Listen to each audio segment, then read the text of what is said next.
இன்றைக்கி நம்ம வீட்டில் ஒரு சின்ன விருந்துன்னா இது வந்து கொங்கு நாட்டில் வந்து வீட்டில் யாராவது மாசமாக இருந்தாங்கன்னா ஆக்கி போடுவாங்க வந்து அந்த மாதிரி ஒரு விருந்து. இன்றைக்கி என்னோடய பிரதர்ஸ் 2 பேர் வந்து விருந்து போடுறாங்க. அவங்களுக்காக நான் என்னென்ன டிஷ்ஷஸ் விருந்துக்காக செய்கிறேங்கிறத பார்க்கலாம். இப்போ ஒரு பைனாப்பிள் கேசரி பார்க்கலாம். பாருங்கள், பைனாப்பிள் எடுத்து நல்லா பொடி பொடியாக அப்படி சாப் பண்ணிக்கோங்க. நல்லா நைஸாக சாப் பண்ணிக்கோங்க. சென்டர் இருக்க அந்த தண்டை எடுத்துருங்க. இந்த தண்டு வேண்டாம். தண்டை எடுத்துகிட்டு நல்லா நைஸாக சாப் பண்ணிக்கோங்க.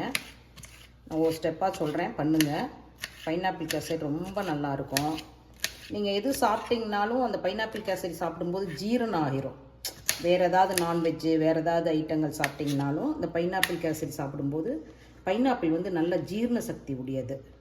அதனால் நீங்கள் பைனாப்பிள் வந்து சாப்பிட்டு முடித்தோடனேயுமே நீங்கள் பைனாப்பிள் சாப்பிட்டிங்கன்னா வேறு எந்த ஃப்ரூட்ஸும் சாப்பிடணுங்கிறது இல்லை. பைனாப்பிளை சாப்பிட்டிங்கன்னா நல்ல ஜீரண சக்தி இருக்கும், உங்களுக்கு நல்ல ஜீரணம் ஆயிரும். கேசரி எப்படி பண்ணுறதுன்னு பார்க்கலாம். நைஸாக சாப் பண்ணிக்கிங்க. அடுத்த ஸ்டெப் நான் சொல்கிறேன். பைனாப்பிளுக்கு வந்து ஃபஸ்ட்டு ஸ்டெப்பு என்ன பண்ணலான்னு பார்க்கலாம் வாங்க. கொஞ்சம் நெய் போட்டுக்குங்க. கொஞ்சம் சர்க்கரை போட்டுக்குங்க. இது எதுக்கு இந்த சர்க்கரை போடுறோம்னா இந்த பைனாப்பிள் வந்து குக் ஆகும்போது வந்து ஒரு கசப்புத்தன்மை வரும். அதுக்காக தான் நம்ம வந்து அந்த சர்க்கரையை போட்டு இதில் குக் பண்ணுறோம். அப்போ நீங்கள் கேசரியில் போடும்போது வந்து அந்த கசப்புத்தன்மை இருக்காது, ஸ்வீட்னஸ் இருக்கும் உங்களுக்கு.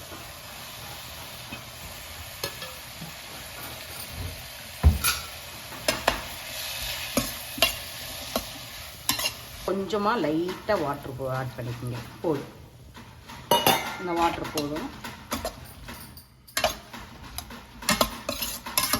இப்போ வந்து லெமன் வந்து ஒரு ட்ராப் விடுங்க. இது எதுக்கு விட்றோம்னா லெமனு ஒரு ட்ராப் எதுக்கு விட்றோம்னா இந்த கலர் மாறாமல் இருக்கிறதுக்காக. ரொம்ப விட்டுறாதீங்க, ஒரு ட்ராப் விட்டால் போதும். ஏன்னா இந்த பைனாப்பிளோட கலர் வந்து மாறாமல் இருக்கும் உங்களுக்கு. இல்லைன்னா நீங்கள் குக்காக கருப்பு கலரில் மாறும், கொஞ்சம் கலர் சேஞ்ச் ஆகும். அந்த கலர் சேஞ்ச் ஆகாமல் இருக்கிறதுக்கு லெமன் ஊற்றிக்கிங்க. அடுத்த ஸ்டெப் என்னன்னு காட்டுறேன் நான். இந்த ரவை வந்து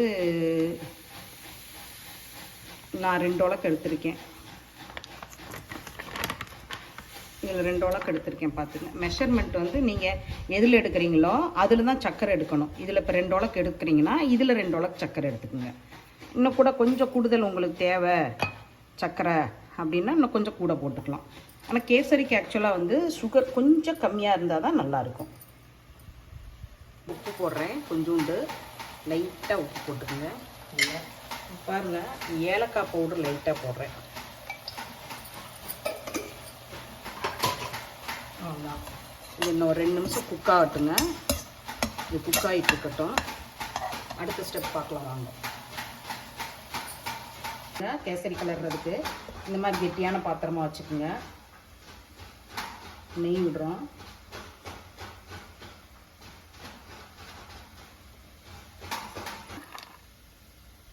முந்திரி,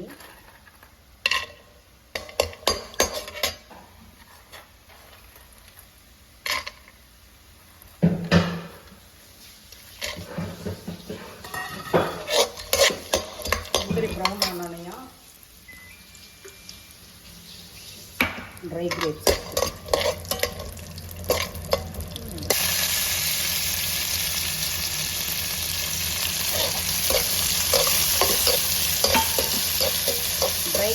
உப்பி வந்தோடனே ஆஃப் பண்ணிடுங்க. அடுப்பை குறைச்சி வச்சுக்கோங்க.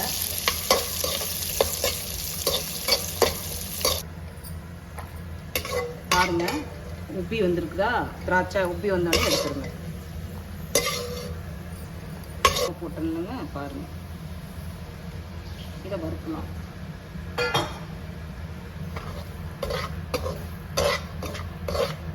நெய் ஊற்றி ரவையை வறுத்தாச்சுங்களா?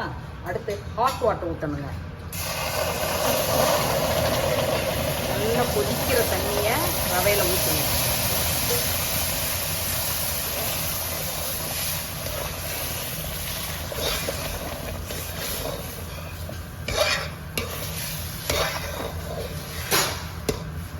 நல்லா கட்டி இல்லாமல் கிளறி விடுங்க. குங்குமப்பூ தண்ணியில் போட்டு வச்சுருக்கேன். கலருக்காக குங்குமப்பூ போடுறேன் நான். எந்த உலக்கில் எடுத்தோமோ ரவை அந்த உலக்கிலே சர்க்கரை.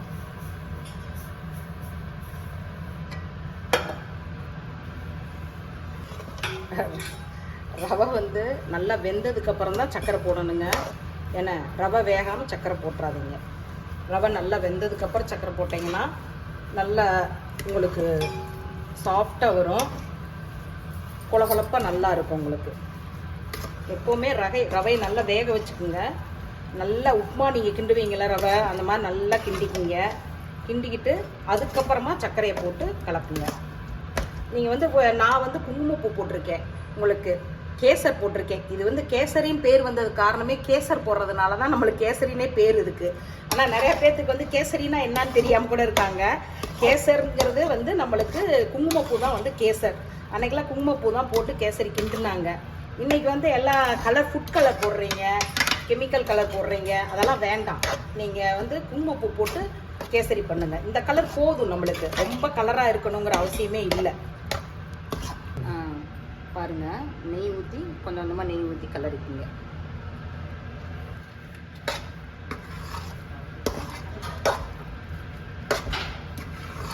பைனாப்பிள் வதக்கி வச்சுருந்தோம்ல நம்ம, அந்த பைனாப்பிளை லாஸ்ட்டாக நம்ம கொட்டுறோம். முதல்ல வந்து முந்திரி கிறிஸ்மஸ்லாம் நம்ம கொட்டிட்டோம். நெய் ஊற்றி ஊற்றி ஊற்றி கிளறிட்டே இருக்கணும். பாருங்கள்,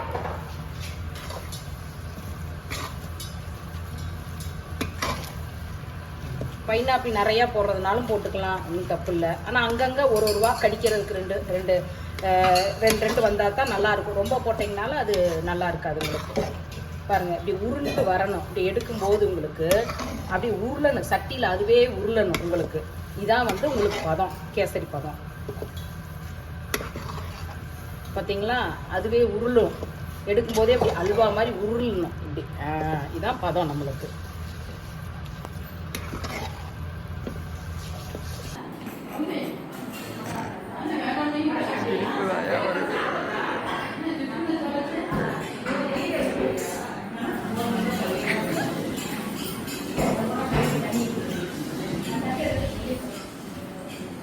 Kata iya baru. Apa?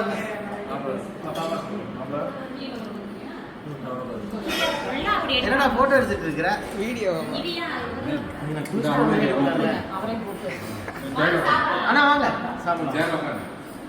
Ananda complete. Smile please. போட்டுருக்க.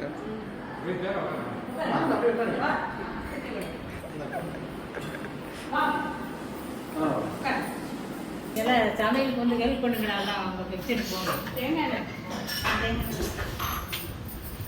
அக்கா இதில் ஊற்றுறேன் மசாலாவை. அதுக்கு எடுத்து வச்சு கொஞ்சம் அரியல் குடிக்குமே. அறியலடா, ஏன் அறியலா? என்னக்கா பண்ணிட்டீங்க? அது செய்ய மாட்டேங்களா?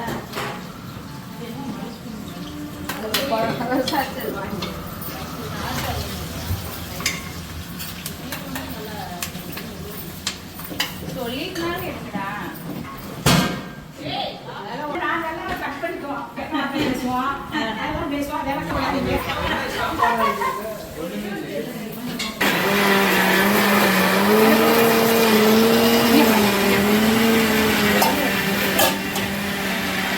இது வந்து நாட்டுக்கோழி வறுவல், நாட்டுக்கோழி வறுவல். இங்கே வந்து இது வந்து மட்டனுக்கு ஃப்ரை பண்ணிட்டு இருக்கேன். அங்கே மட்டனுக்கு அரைச்சிக்கிட்டு இருக்காங்க. மட்டனுக்கு குழம்புக்கு அரைச்சிக்கிட்டு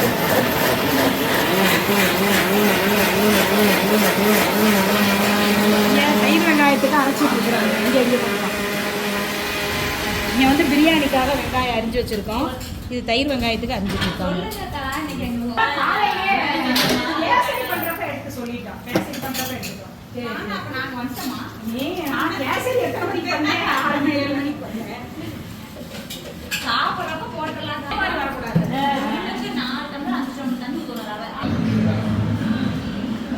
தாத்தா வீடியோ பார்க்குது.